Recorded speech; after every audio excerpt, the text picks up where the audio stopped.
Let's just pull up the questions. So this is audio file 007. Put that there. So the first thing you could do, just state your name, rank, rate when you left the service, this branch that you served in, and the years you were in Vietnam, or I guess the years you served. Something like that? Yeah. Okay. Tell me when you're ready. We're ready. We're rolling. My name is Joe Wadle. I enlisted in the Marine Corps in 1962, obviously as a private. I was commissioned in 1968. When I was in Vietnam, I was a second lieutenant and a first lieutenant. I concluded my active service after 10 years and joined the Marine Corps Reserve in 1972. And I remained in the Marine Corps Reserve until 1998. So I have a total of 26 years reserve service and 10 years of active duty service, enlisted and commissioned. Most of the time that I was in the Marine Corps, I was an infantry officer, but I also have military occupational specialties in communications, electrical engineering, computer engineering, and that's pretty much it. And then when you become a colonel, they give you a 9906 MOS, which means you either know nothing or you know everything. Wow. I choose to think it's supposed to be you're supposed to know just about everything. So I guess you did you commission right out of college, or? Yes. I was commissioned the day that I graduated from Vanderbilt. I think it was June 8th of 1968. Did you attend ROTC there, or did you go to OCS?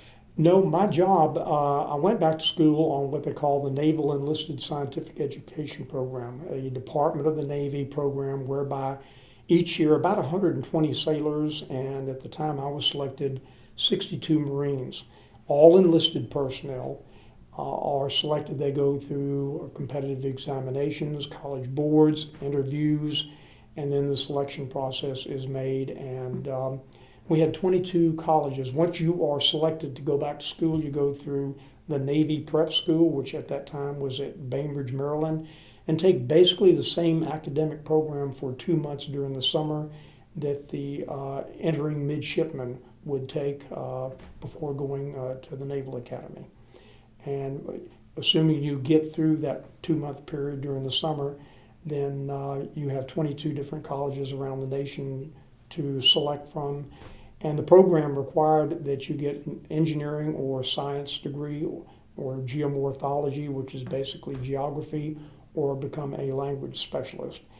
I'm sure that program has changed somewhat, but it's still in existence, and it's an outstanding way to get a college education.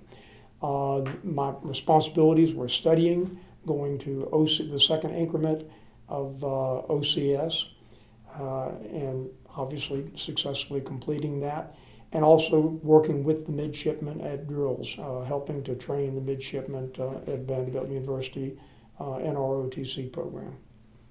Was that all after you did that all after you went to Vietnam? No. This is all before Vietnam. I enlisted in '62. After going through infantry combat boot camp and infantry combat training, went to NAT, Naval Air Technical Training Center, Memphis, in Millington, Tennessee. That was where they trained all people who were going into naval aviation or Marine Corps aviation. I was trained as an aviation electronics technician. A year of schooling, probably the best training I ever had in my life, because the people who taught you really knew their subject extremely well, and not only knew electronics, but they also had spent months learning how to teach people very effectively, far better than almost any college professor I ever had. What do you think the most rewarding experience you had was while you were in the service? Oh boy,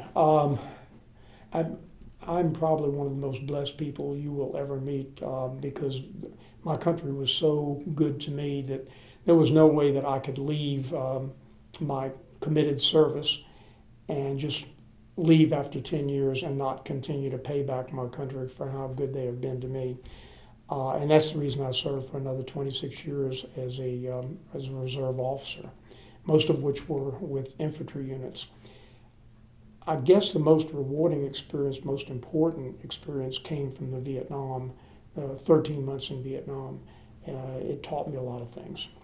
And when did you say those 13 months were? Like what time frame? I left the States at the very beginning of March 1969 and returned home at the end of March 1970, or essentially 13 months over there. Now, everyone else that I've interviewed, with one exception, I think it was Mr. Ackles, had a battlefield promotion, but everyone else was enlisted. So, how do you think your experience differed being an officer in Vietnam versus what they may have experienced? Well, I got married right out of boot camp. One day out of infantry combat training, I got married in Atlanta and then went off for my initial training and then served at Camp Lejeune after I finished my technical training. I was 18 when I enlisted. When I went to Vietnam, I was a total of almost 7 years older. So I was a lot older than your typical average enlisted man. Your average enlisted man was between 17 years of age and 20 years of age. I had already been around the Corps for 7 years. I had a family. My son was born while I was going through the basic school at Quantico. So from that perspective, I think I was better prepared for the Vietnam experience. I was older. I'd had actually a total of 6 years of college, 2 before I decided I needed to grow up and join the Marine Corps.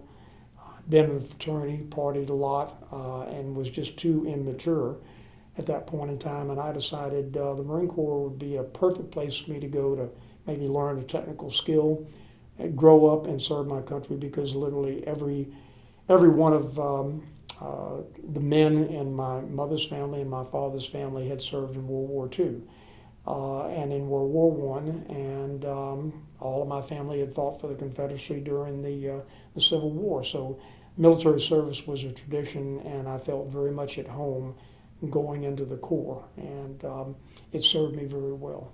The training that I got from the Corps is the best preparation for life that I can possibly imagine anybody getting. What was your area of operation in Vietnam? I was initially assigned, I had basically a total of 3 jobs, but 2 for the first 6 months, almost 7 months, and then a third job, which was quite different from my last several months. But I was assigned initially to the 1st Marine Aircraft Wing in Da Nang Air Base, and my assignment was to be the communications officer with a unit of about 60 Marine communicators, everything from wiremen to electronic technicians. And we performed missions from airborne relay for reconnaissance team and infantry teams on the ground to motor transport convoys, to doing all forms of repair for the Marine Aircraft Wing headquarters and for all the Marine units stationed there at Da Nang Air Base. Within about 2 weeks of being there, one of my roommates was an infantry officer, and he was in charge of 120 Marines that provided security for the Da Nang Air Base.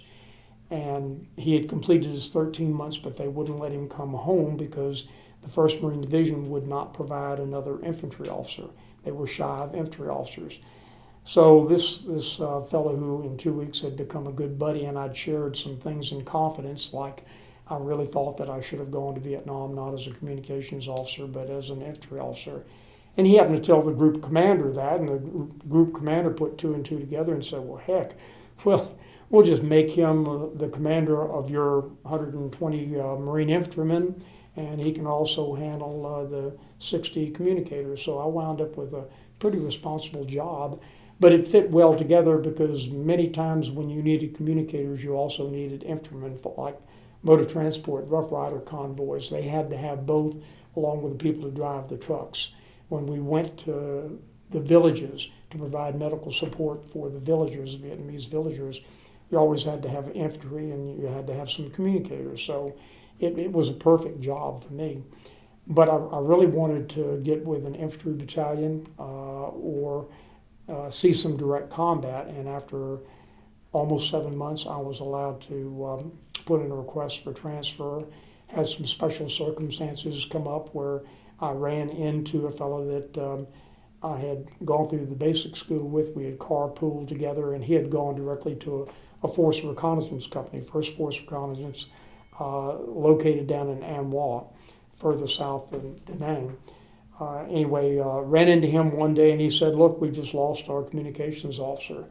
I know that's the skill that you developed. How would you like to come serve with us?" And I said that's great. I went and talked with the colonel who was in charge of my Marine Air Group, and he said, "Well, you've done a good job here. I'll support that." So I went and interviewed with the company commander of the Force Recon Company and got the job and served my last 6 months as communications officer. And I was primarily responsible for making sure that we never lost contact with any team that we sent into the field. But the CEO of the unit believed that anybody that wanted to go to the field and actually serve as a recon Marine and had the capabilities to do so could do that. So I had some good NCOs, and after a few short weeks of working with the unit and really understanding the mission and doing a good job in the basic capacity of being a communications officer, he allowed me to go to the field on some recon missions, and after that I was able to form my own team. So I got a chance to actually put in 9 recon patrols during the 6 months I was with that organization before coming home. Well, what were those like? What was that like? Yeah, I mean, what were the recon patrols like? Do you have any memories you can share? That's where I learned a lot of the great lessons that have stood me well in life. We went to the field early in the war. They would send reconnaissance teams of 4, 6, or 8 Marines to the field. And frequently the North Vietnamese Army or the Viet Cong knew when you landed and knew about where you landed, because your insertions were always by helicopter, your extractions were typically by helicopter. And your job was to find the enemy and call in supporting arms, either artillery, naval gunfire, or air. But frequently, within hours of getting on the ground, the North Vietnamese knew where you were, they found you, they surrounded you, and it was a run for your life. While I think we always got the better of them, sometimes, particularly early in the war, they did completely destroy some of our reconnaissance teams. By the time I got there in 1969, it was very seldom that they would send a team to the field to provide intelligence so that our infantry forces or our air support, artillery support, or naval gunfire support could fix the enemy and destroy the enemy.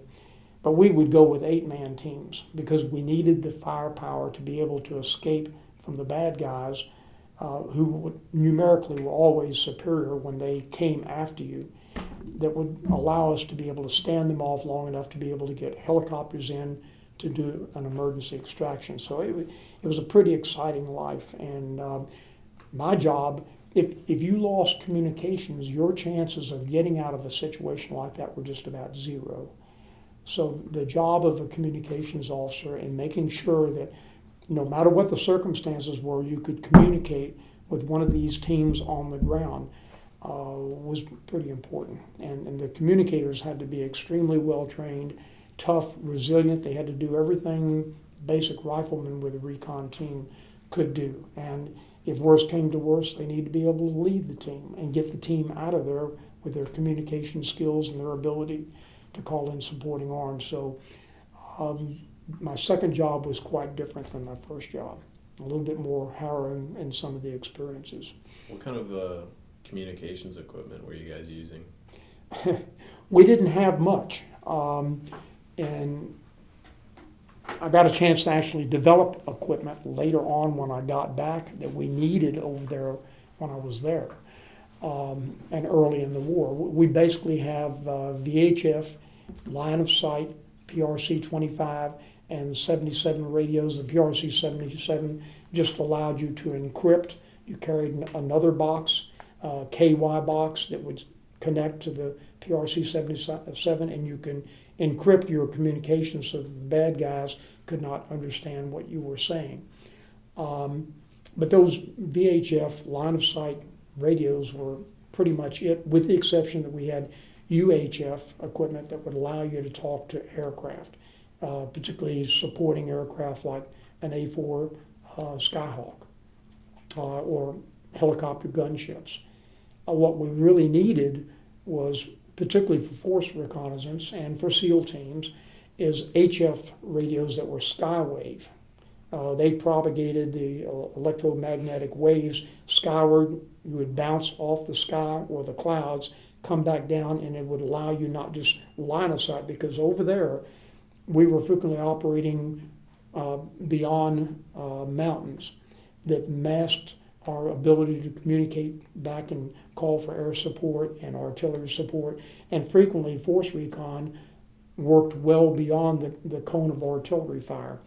And so all you had available was aircraft to support you. And if you couldn't communicate, you were dead, plain and simple. So when I came home from Vietnam, the Marine Corps, instead of letting me go to 2nd Force Reconnaissance Company, which was my #1 request, at Camp Lejeune, I wound up going to Headquarters Marine Corps for the next 2.5 years, developing HF man-pack radios that only weighed 10 pounds and could provide that type of communication, which was essential, and also developing underwater communications equipment. None of our scuba people had anything like that. And by the time I left active duty in '72, we had procurement contracts underway, and the next generation of HF radios, both mobile mounted as well as man-pack, came out of that 2.5 years. Wow. And I got to develop all that gear. The person who did all the test and evaluation had been my CO in Vietnam, Major Bill Bond. And so I got to work with him he came home about 3 months after I did, 4 months, and worked at Quantico, and I worked at Headquarters Marine Corps, and we got to work together and do a lot of pretty exciting things over the next 2.5 years. So what kind of problems, I mean, you said, the mountains would definitely affect the line of sight radios, but what were your solutions to, like, if you lost contact with a recon team or something like that? How could you as a communications officer solve that? The quickest was to get an OV-10 aircraft or a helicopter, which had pretty short time on station, or C-117, which is basically your World War II twin-engine aircraft that was used by paratroopers, 101st, 82nd Airborne, for airborne drops. And you would put a team of people up there whose primary job was to communicate with the team and transmit back to wherever the support was. In our case, it was Da Nang, to be able to call in whatever support you needed, including extraction helicopters. But that was your primary means. The other thing that we would do is we would send a team of Marines in on a hilltop. And that hilltop would be in that line of sight, and you'd be able to communicate to them, and then they'd be able to communicate down into a river valley or wherever you needed to communicate to. But we knew where our teams were going. We knew their area of operation, and so we would make sure that we had the ability to very quickly, if we lost communications, get a bird up or get a team into a site that could communicate with them. As I said, if you lost communications for several hours, particularly if a team was in contact and they were moving, trying to break contact, and they couldn't communicate, they couldn't get in aircraft to provide them with fire support, their chances of survival were not very good. And these teams were highly effective because they may spot 1,000 NVA on the move or a base camp. And once they had done that, you could call in B-52s to wipe the whole group out, or you could call in lesser support, A4s, F4s, or helicopter gunships. And very little has changed.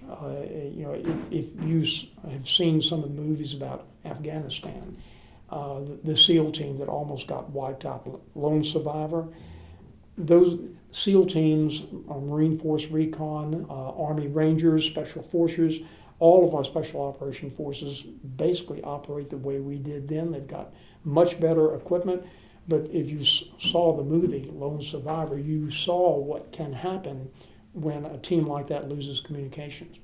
And there were only 4 of them. They couldn't put up a lot of fire support because they only had 4. And once you started losing 1 or 2, or they became immobile, your fate is pretty well set.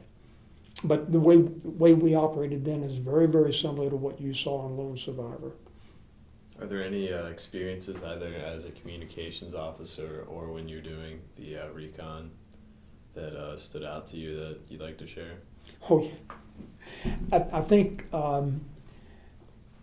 every Vietnam veteran that you are interviewing and will be participating in your program on November 6th, if they saw any combat at all, they have their favorite dreams that they would just as soon never dream again, but they come back. I had some experiences. Mine were not nearly as bad as, for instance, Ron Eccles or Joe Washington. I mention them simply because I know them extremely well. They are like brothers to me. We're as close as human beings, I think, can possibly be. And I know many of the stories that Ron tells because he and I work together at the National Museum of the Marine Corps, and we ride together an hour and a half up and an hour and a half back. And we tell lots of stories. I've run out of all my stories, but his keep coming.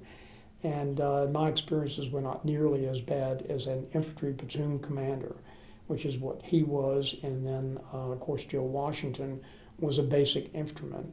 The life of a recon person, at least we got to go back and sleep on cots, and our missions were typically as short as 4 hours on the ground and then it being extracted to maybe several days, or on some occasions, if the weather got socked in, which happened very, very often, particularly during the rainy season, you got stuck on the ground. But I was in some situations where we were surrounded, we broke out.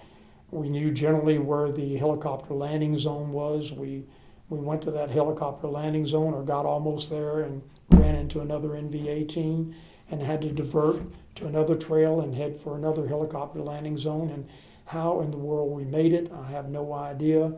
But yeah, that's a nightmare I will continue to experience for the rest of my life. Fortunately, we all got out of there. But how, I can't explain to you to this day.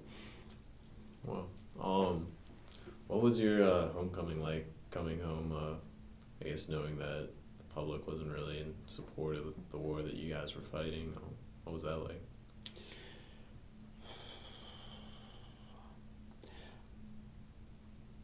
For me personally, I was working almost immediately after coming home in Washington, D.C., living... Let me stop you right there. I think we just killed the battery.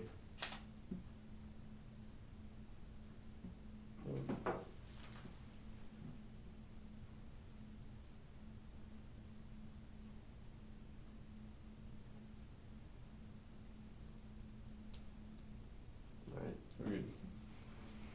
And this is... Let me just stop this.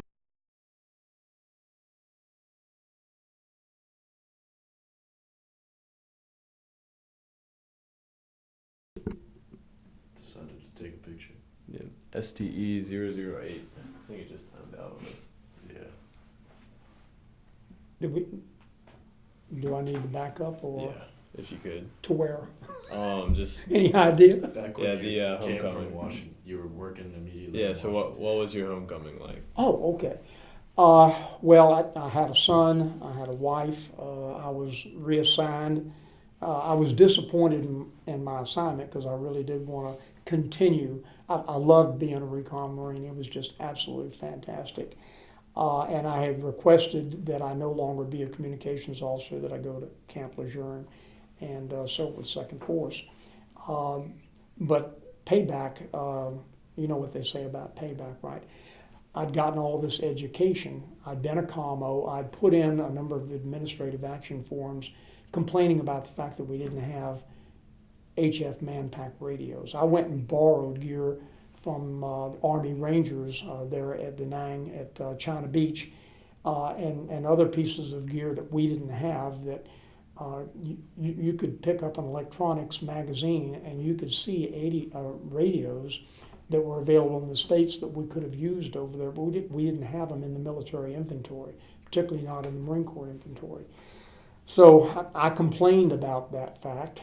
I complained about the fact that we didn't have underwater communications equipment for our bridge check Marines from Recon Battalion in particular, who had to dive under bridge embankments and check to make sure that there were none of the embankments were mined, and they'd get hung up in wire that was put around the bottom of all the bridge supports to keep enemy divers from going in and doing that type of thing. They'd get hung up and they'd drown. They'd run out of air because they couldn't get free.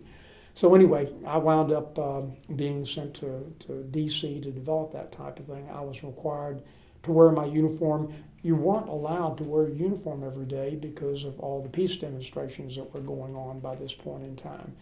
I never had an occasion where someone walked up and spat on me, but I could tell that people would almost cross over when I was in downtown. I was taking courses at George Washington University, and people at George Washington University didn't want to have anything to do with you if they knew that you were military. I think some of the professors probably didn't appreciate us too much, and maybe our grades might have been changed a little bit and affected by the fact that there were military people in some of these evening classes in their MBA program. But the general hostility, and of course every night on the news, you would see 5 minutes of what was happening in Vietnam, and then you'd see 5 minutes of what the protesters were doing. And it was just hard to accept that Americans could not disagree with the war, but accept those who had been selected or had volunteered or drafted to go fight the war.